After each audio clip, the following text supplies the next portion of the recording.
శక్తిని వాహకంగా ఉండేటువంటి రూపం ఒకటి ఉంటుంది. ఆ రూపం లేకపోతే శక్తి ప్రవహించలేదు. మనం ఆ శక్తి అనే విషయం మర్చిపోయి రూపాన్ని పట్టుకు ఏడుస్తున్నాం. అందుకని ఎక్కువ తక్కువ పెట్టుకుంటున్నాం. అప్పుడే అనేక సందేహాలు వస్తాయి. ఇంకా రూపం శాశ్వతం అనేది ఏది ఉండదు. ఏ రూపాన్ని నాగార్జున సిమెంటు మహాసిమెంటుతో చేయాలి, అన్నీ ఒకటే పోతాయి మొత్తం అంతా, కొంచెం ఆలస్యం అంతే. దృశ్యం తన నశ్యం, సమస్య లేదు. అందుకే వీటిని బట్టి వీటి వెనకాల తత్వం తెలుసుకోవాలి. ఎద్దు ఉంటే ఎలకుంటే ఓ దేవుడికి ఎలక, ఓ దేవుడికి ఎద్దు, ఏమిటి నష్టం ఏమిటి? దాని తత్వం ఏమిటి? ఆయన తపస్సు చేశాడు. అప్పుడు అది ఎక్కువ గోవులు సంచరించే ప్రాంతం. ఆ గోవులన్నీ ఈయన చుట్టూ చేరి అంబా అని అరవడం చాలా ఇబ్బందిగా ఉంది ఈయనకి. అలాగనే ఆ గోవులను ఏదైనా అందాము అంటే ఇప్పుడు గౌతముడు కథలా అవుతుంది. దర్భ విసిరితే చచ్చిపోతుంది గోవు. అక్కడి నుంచి ఓహత్య పాతకం.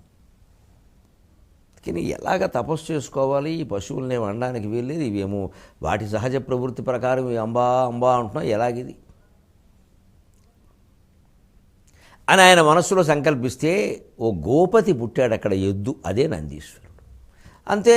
ఇంక ఎద్దును చూడగానే ఆవుల పరిస్థితి మీకు తెలియదేముంది. నలుగురు ఆడాళ్ళు మాట్లాడుకున్న చోటకు ఓ మగాడు వచ్చారంటే కాస్త తప్పుకుంటారు అటు ఇటు.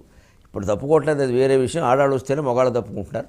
కాలం మారింది. దానికి ఇప్పుడు వాళ్ళే ఎద్దు, వీరే ఆవు. ఇదైతే ఏమిటట విషయం ప్రధానం. అందుకని గోపతి వచ్చాడు, నందీశ్వరుడు వచ్చాడు, ఆ ఎద్దులోని ఆవులన్నీ తప్పుకుని నా తపస్సు సాగింది. అప్పటి నుంచి ఆ గోపతి పట్ల కృతజ్ఞతగా నేను దాన్ని వాహనంగా ధరిస్తున్నాను. ఇది నందీశ్వరుని కథ. అప్పుడు మళ్ళీ పార్వతి అడిగింది, అందరూ మిమ్మల్ని ఈ మధ్యన ఆక్షేపిస్తున్నట్టు కూడాను కొంతమంది ప్రత్యేకంగా శిష్యులకు బోధిస్తూ, శివుడు శ్మశానంలో ఉంటాడు కాబట్టి శివుడు గుడిలోకి వెళ్ళకూడదు, అమంగళ స్వరూపం కాబట్టి ఆరాధన చేయకూడదు అని విచిత్రమైన మాటలు చెబుతున్నారట.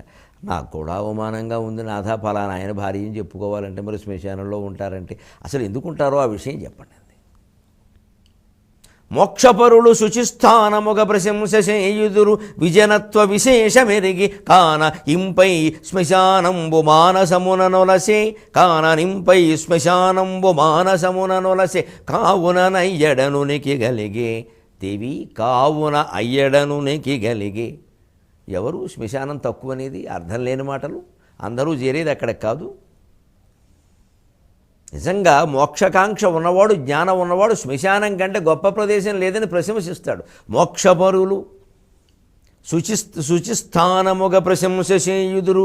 మోక్షాన్ని కోరుకునేవాడికి శ్మశానాన్ని మించినటువంటి పవిత్ర స్థలం లేదు. పవిత్రాల్లోకెల్లా పవిత్రం శ్మశానం.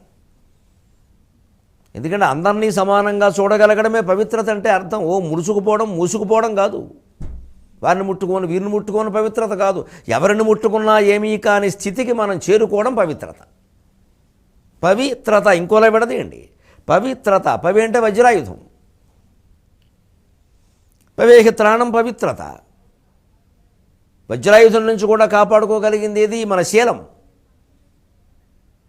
కొండలు బదులైపోతాయి వజ్రాయుధానికి. సత్ప్రవర్తన వజ్రాయుధం కూడా ఏం చేయలేదు. ఋషుల ముందు ఇంద్రుడు తల ఉంచాడు. అంచేత పవిత్రత అనే దానికి అర్థం పవి నుండి కూడా రక్షించుకున్న స్వభావము. అదే శీలం. క్షితిజన సమ్మతంబగు సుశీలమదెవ్వనియందు శోభిలు అతనికి వర్ధికుల్యయగు అగ్నిజలంబగు మేరు శైలమంచిత శలలీల నుండు మదసింహము జింక తెరంగు దాల్చు కోపిత ఫణి పూల దండయగు భీష్మవిషంబు సుధారసంబగున్. ఎవరికి? క్షితిజన సమ్మతంబగు సుశీలము అదెవ్వనియందు శోభిలు. సత్ప్రవర్తన కలిగిన వాడికి, ధర్మానికి కట్టుబడిన వాడికి, జ్ఞాన మార్గానికి కట్టుబడిన వాడికి వాడి ముందు వజ్రాయుధం తల వంచవలసిందే. ఆ సత్ప్రవర్తనే పవిత్రత.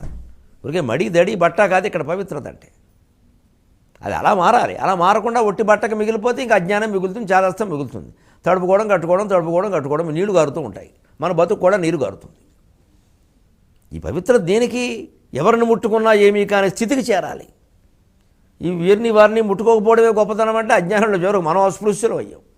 కానీ శ్మశానం ఎటువంటిది? జాషువా చెబుతాడు మహాకవి. తెలుసుకోవాలి, నిత్యం తలుచుకోవాలి. ఇటన అస్పృశ్యత సంచరించుటకు తావే లేదు విశ్వంభరా నటనంబున్ కబళించి గర్భమున విన్యస్తంబు గావించి ఉత్కటము బెబ్బులితోడ మేకనొక ప్రక్కంజేర్చి జోకొట్టి ఉత్కటము బెబ్బులితోడ మేకనొక ప్రక్కంజేర్చి జోకొట్టి మేకనొక ప్రక్కన్ చేర్చి జోకొట్టి ఊరట కల్పించున భేదభావమున ధర్మం బిందుగారాడెడిన్. అస్పృశ్యత ఎక్కడైనా ఉందేమో కానీ ఇక్కడ మాత్రం లేదు. ఎంత పవిత్ర ప్రదేశం అన్నాడు. ఎక్కడ అస్పృశ్యత లేదో అదే పవిత్ర ప్రదేశం. ఏ ఇంట్లోనైనా అస్పృశ్యత మనం ఏ కులం వాళ్ళ పట్లైనా ఏ మనుషుల పట్లైనా పాటిస్తున్నామంటే అది పెద్ద శ్మశానం. శ్మశానం కాదు. ఉత్సంభరా నటనంబును కబళించి గర్భమున విన్యస్తంబు గావించి, విశ్వంభర చేస్తున్న ఈ సృష్టి స్థితి లయాత్మకమైన నాటకాన్ని మొత్తం ముగించి తెరవేసేస్తుంది శ్మశానం. జీవితం అయిపోయింది, ఇంకేం లేదు. ఉత్కటము బెబ్బులతోడ మేకను ఒక ప్రక్కన చేర్చి జోకొట్టు, భయంకరమైన పులి శవం అక్కడే, మేను లేత అయినటువంటి లేడీ శవం అక్కడే, పెద్ద జమీందారు అక్కడే, పేదవాడక్కడే, మహారాజు అక్కడే, నౌకరు అక్కడే, పరమ పతివ్రత అక్కడే, జారిణి అక్కడే, అన్ని శవాలు అక్కడేనండి. దేని గురించిన విచక్షణ లేదండి. అది కదండి పవిత్రత అంటే, అది కదండి సర్వసమానత్వం అంటే.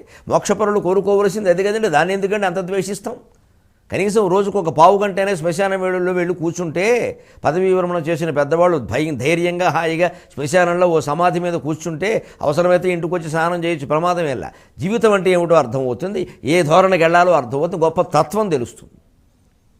ఇంటికి దగ్గరలో శ్మశానం ఉంటే కూర్చోగలిగితే మంచిది, ఏం పర్వాలా. మా ఇంటి వెనకాల శ్మశానం ఉంది, నేను రోజు 5 నిమిషాలు కిటికీ తీసి చూస్తా, మా అమ్మ సమాధి కనపడుతుంది అక్కడ, నాకు మా అమ్మను అక్కడే దహనం చేసిన కనపడుతుంది, ఏం పర్వాలా, తత్వం పెరుగుతుంది. మనం భయపడాల్సింది ఏమీ లేదు అందులో. అనవసర భయాలు పెంచుకుని బాధపడిపోతున్నాం మనం. అందులో దెయ్యాలేవి, మనం పెద్ద దెయ్యాలం వాటికంటే, మనం అక్కడికి వెళ్లకుండా ఉంటే చాలు. మన బుద్ధిలో ఉన్న దెయ్యాలు శ్మశానంలో లేవు. ఇది తేడా. అందుకని మోక్షపరులు అక్కడ కోరుకుంటారు. కావున ఇంపై శ్మశానంబు మానసమును నొలసే. నాకు శ్మశానం ఇష్టమైంది నిజంగానే. ఎందుకంటే కైవల్యాన్ని ఇచ్చే దేవుడు అన్నీ ముగిసిపోతే కానీ కైవల్యం రాదండి. కేవలస్య భావం కైవల్యం. కావున నయ్యడ నుండికి కలిగి అందువల్ల అక్కడ ఉంటున్నాను. అంతేగాని నాకు ఇల్లు లేక అంటే పార్వతి కూడా నవ్వింది. అందరికీ చెప్పిద్దామనండి ఈ విషయం, నాకు మాత్రం తెలియక అందే. మా గోదావరి జిల్లాలో చెప్పినట్టు తేలక మాట్లాడుకుంటాం. ఇవన్నీ తెలిస్తే ఇవన్నీ మాట్లాడుకుంటాం. అంచేత శివుడు, విష్ణువు, కృష్ణుడు, రాముడు, వినాయకుడు, అమ్మవారు, బాబాగారు ఎవ్వరినీ తక్కువ చేయొద్దండి. అందరూ దైవస్వరూపాలే. మళ్ళీ 23:30 గంటల్లో కలుద్దాం. అంతవరకు తెలుగు